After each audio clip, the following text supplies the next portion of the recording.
Good evening, loves. It's Angie Hicks-Clary. If you joined me last night for my first ever video, you would have seen that I kind of did a little bit of an introduction about myself, why I'm here, what my goals and intentions are, and what I'm doing with reading and sharing inspirational books that I've come across that have really helped me on my journey of self-healing and letting go of old issues and trauma and negativity and so on and so forth, because really truly life is literally what we make it, what we think, what we manifest. If we continue to think negative thoughts, then negativity stays in our life. But if we think positive thoughts and work towards, and the key word there is work towards our goals, and practice gratitude every day, then really truly, when you kind of take a step back and look around, you can realize how awesome life really is. But I do know and understand that sometimes when you're in the middle of all the junk, it's hard to see the light. It's hard to think positive. Even positive people or happy people don't think positive or have happy thoughts all the time. Negative thoughts still kind of come in, but what you learn is how to push them out quicker and quicker. And so anyhow, all that to say, me recording these videos is more of the first intention is for me to just continue to grow into who I am, to fully accept myself with no limitations, essentially no holds barred. But the second part is to hopefully help other people to kind of see the light, so to speak. If I can be the lighthouse for somebody who feels like they're drowning out in the ocean and they just need a little shining star to be able to keep their eyes to kind of hold on and to get through those rough days, and to see also that, hey, somebody else out there is either gone through some crap or is going through some crap, and if they can make it through to the other side, then so can I. Because heal people. It's a crazy concept, but really truly, when we take the time to take care of ourselves and heal ourselves, not fix, because we're not broken, but to heal ourselves. It's amazing what our own lives turn into, and then the effect that we can have on our loved ones, on our friends, on our community, and then it just exponentially grows. There's this lovely little thing called the ripple effect. Think about when you throw a stone into the water, what it does is it makes that initial hit, and then it grows out. So when we heal ourselves, we're that initial stone hitting the water. And then as we continue to heal ourselves, our light goes out, and helps other people heal themselves, which then helps other people heal themselves, so on and so forth. And before you know it, we live in a pretty amazing and happy world. But I will quit talking now and get on to the reading portion. If you did not watch my last video, that's okay, but maybe go back and watch it. It's 15 minutes. A lot of it's me just kind of introducing myself, kind of giving you the first part of my story, so on and so forth. But the book that I'm reading in little chunks of time and sharing with you is The Alchemist by Paulo Coelho. It's an awesome book. I will, for the rest of my life, hold on to this book. Even if I lose all my other books, this one I'll keep. It's definitely definitely has some depth, and is pretty amazing, for lack of better words. So I will start where I left off last night. The horizon was tinged with red, and suddenly the sun appeared. The boy thought back to that conversation with his father and felt happy. He had already seen many castles and met many women, but none the equal of the one who awaited him several days hence. He owned a jacket, a book that he could trade for another, and a flock of sheep. But most important, he was able every day to live out his dream. If he were to tire of the Andalusian fields, he could sell his sheep and go to sea. By the time he had had enough of the sea, he would already have known other cities, other women, and other chances to be happy. I couldn't have found God in the seminary, he thought, as he looked at the sunrise. Whenever he could, he sought out a new road to travel. He had never been to that ruined church before, in spite of having traveled through those parts many times. The world was huge and inexhaustible. He had only to allow his sheep to set the route for a while, and he would discover other interesting things. The problem is that they don't even realize that they're walking a whole new road every day. They don't see that the fields are new and the seasons change. All they think about is food and water. Maybe we're all that way, the boy mused. Even me.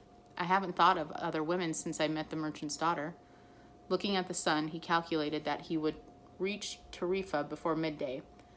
There he would exchange his book for a thicker one, fill his wine bottle, shave, and have a haircut. He had to prepare himself for his meeting with the girl. He didn't want to think about the possibility that some other shepherd with a larger flock of sheep had arrived there before him and asked for her hand. It's the possibility of having a dream come true that makes life interesting, he thought, and he looked again at the position of the sun and hurried his pace. He had suddenly remembered that in Tarifa there was an old woman who interpreted dreams. The old woman led the boy to a room at the back of her house. It was separated from her living room by a curtain of colored beads. The room's furnishings consisted of a table, an image of the Sacred Heart of Jesus, and 2 chairs. The woman sat down and told him to be seated as well. Then she took both of his hands in hers and began quietly to pray. It sounded like a gypsy prayer. The boy had already had experience on the road with gypsies. They also traveled, but they had no flocks of sheep. People said that gypsies spent their lives tricking others. It was also said that they had a pact with the devil and that they kidnapped children and, taking them away to the mysterious camps, made them their slaves. As a child, the boy had always been frightened to death that he would be captured by gypsies, and this childhood fear returned when the old woman took his hands in hers. But she has the Sacred Heart of Jesus there, he thought, trying to reassure himself. He didn't want his hand to begin trembling, showing the old woman that he was fearful. He recited an Our Fatherly silently. Very interesting, said the woman, never taking her eyes from the boy's hands, and then she fell silent. The boy was becoming nervous. His hands began to tremble, and the woman sensed it. He quickly pulled his hands away. I didn't come here to have you read my palm, he said, already regretting having come. He thought for a moment that it would be better to pay her fee and leave without learning a thing, that he was giving too much importance to his recurrent dream. You came so that you could learn about your dreams, said the old woman. And dreams are the language of God. When he speaks in our language, I can interpret what he has said, but if he speaks in the language of the soul, it is only you who can understand. But whichever it is, I'm going to charge you for the consultation. Another trick, the boy thought. But he decided to take a chance. A shepherd always takes his chances with wolves and with drought, and that's what makes a shepherd's life exciting. I have had the same dream twice, he said. I dreamed that I was in a field with my sheep when a child appeared and began to play with the animals. I don't like people to do that because the sheep are afraid of strangers, but children always seem to be able to play with them without frightening them. I don't know why. I don't know how animals know the age of human beings. Tell me more about your dreams, said the woman. I have to get back to my cooking, and since you don't have much money, I can't give you a lot of time. The child went on playing with my sheep for quite a while, continued the boy, a bit upset, and suddenly the child took me by both hands and transported me to the Egyptian pyramids. He paused for a moment to see if the woman knew what the Egyptian pyramids were, but she said nothing. Then, at the Egyptian pyramids, he said the last 3 words slowly, so that the old woman would understand. The child said to me, if you come here, you will find a hidden answer. And just as she was about to show me the exact location, I woke up both times. The woman was silent for some time. Then she again took his hands and studied them carefully. I'm not going to charge you anything now, she said, but I want 1/10 of the treasure if you find it. The boy laughed out of happiness. He was going to be able to save the little money he had because of a dream about hidden treasure. Well, interpret the dream, he said. First, swear to me. Swear that you will give me 1/10 of your treasure in exchange for what I am going to tell you. The shepherd swore that he would. The old woman asked him to swear again while looking at the image of Sacred Heart of Jesus. It's a dream in the language of the world, she said. I can interpret it, but the interpretation is very difficult. That's why I feel that I deserve a part of what you find. And this is my interpretation. You must go to the pyramids in Egypt. I have never heard of them, but if it was a child who showed them to you, they exist. There you will find a treasure that will make you a rich man. The boy was surprised and then irritated. He didn't need to seek out the old woman for this, but then he remembered that he wasn't going to have to pay anything. I didn't need you to waste my time just for this, he said. I told you that your dream was a difficult one. It's the simple things in life that are the most extraordinary. Only wise men are able to understand them. And since I'm not wise, I had to learn other arts, such as the reading of palms. Well, how am I going to get to Egypt? I only interpret dreams. I don't know how to turn them into reality. That's why I have to live off what my daughters provide me with. And what if I never get to Egypt? Then I don't get paid. It wouldn't be the first time. And the woman told the boy to leave, saying she already wasted too much time with him. So the boy was disappointed. He decided that he would never again believe in dreams. He remembered that he had a number of things he had to take care of. He went to the market for something to eat. He traded his book for one that was thicker, and he found a bench in the plaza where he could sample the new wine he had bought. The day was hot, and the wine was refreshing. The sheep were at the gates of the city in a stable that belonged to a friend. The boy knew a lot of people in the city. That was what made traveling appeal to him. He always made new friends, and he didn't need to spend all of his time with them. When someone sees the same people every day, as had happened with him at the seminary, they wind up becoming a part of that person's life, and then they want the person to change. If someone isn't what others want them to be, the others became angry. Everyone seems to have a clear idea of how other people should lead their lives, but none about his or her own. He decided to wait until the sun had sunk a bit lower in the sky before following his flock back through the fields. 3 days from now, he would be with the merchant's daughter. He started to read the book he had bought. On the very first page, it described a burial ceremony, and the names of the people involved were very difficult to pronounce. If he ever wrote a book, he thought he would present one person at a time, so that the reader wouldn't have to worry about memorizing a lot of names. When he was finally able to concentrate on what he was reading, he liked the book better. The burial was on a snowy day, and he welcomed the feeling of being cold.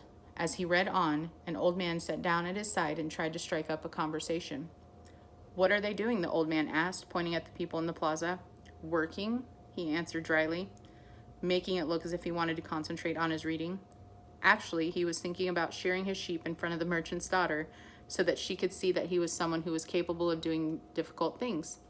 He had already imagined the scene many times. Every time, the girl became fascinated when he explained that the sheep had to be sheared from back to front.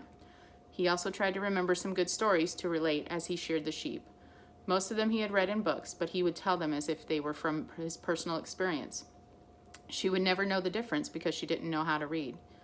Meanwhile, the old man persisted in his attempt to strike up a conversation. He said that he was tired and thirsty and asked if he might have a sip of the boy's wine. The boy offered his bottle, hoping that the old man would leave him alone. But the old man wanted to talk, and he asked what book the boy was reading. The boy was tempted to be rude and moved to another bench, but his father had taught him to be respectful of the elderly. So he held out the book to the man for 2 reasons. First, that he himself wasn't sure how to pronounce the title, and second, that if the old man didn't know how to read, he would probably feel ashamed and decide of his own accord to change benches. Said the old man, looking at all sides of the book as if it were some strange object. This is an important book, but it's really irritating. And we'll leave it at that. Join me tomorrow for part 3. Thank you.